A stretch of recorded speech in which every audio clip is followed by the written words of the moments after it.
this is nothing that's going to blow any investigator socks off. Just those basic questions, like, no, the two aren't related. Like, you can't talk about it. You can't ask any of those questions. Even when we found data that needed to be looked in. Yeah, I mean, they would say at the time, like, well, the Merchant case is ongoing, et cetera. Like, we can't interfere if that case is over. So, I mean, at this point, I don't understand. I think this is like a new rule. Yeah. Which is to say, a fake rule that you're not allowed to gather information about anything that might potentially intersect with an ongoing case that's not directly related. Like, what? Who made that up? I think that's just made up. I don't, because then how do you ever investigate anything? What law school did you go to? Right. And I asked this question and was like, yeah, cases have been overturned on this basis. And it's like, well, cases have been overturned on many bases, but right.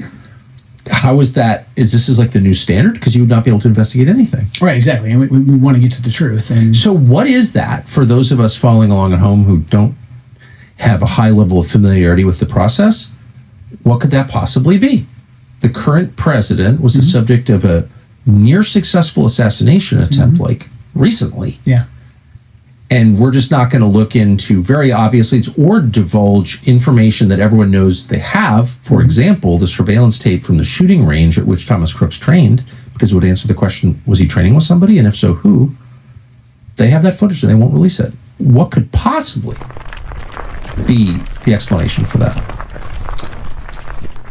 I know what the result is. The result is people come to their own conclusions, and this is where like crazy conspiracy theories come from. And then those conspiracy theories usually are easy to debunk or make the people saying them sound crazy. So then the actual question never gets answered. Right. I'm sorry. Can you say that for people who haven't lived in Washington? Okay, I try to explain this to people all the time because this has been ongoing since at least the Kennedy assassination. But this is a very serious and reoccurring thing. It's a tactic. And you just explained it better than anyone ever heard. Can you just do that again if you can recall it from memory? Yeah, I mean, so basically you give no information whatsoever on something that's obvious that there should be information. Like you outlined, like there's potentially footage of Crooks at the shooting range. Again, Police 101, go get the tapes. Let's figure it out.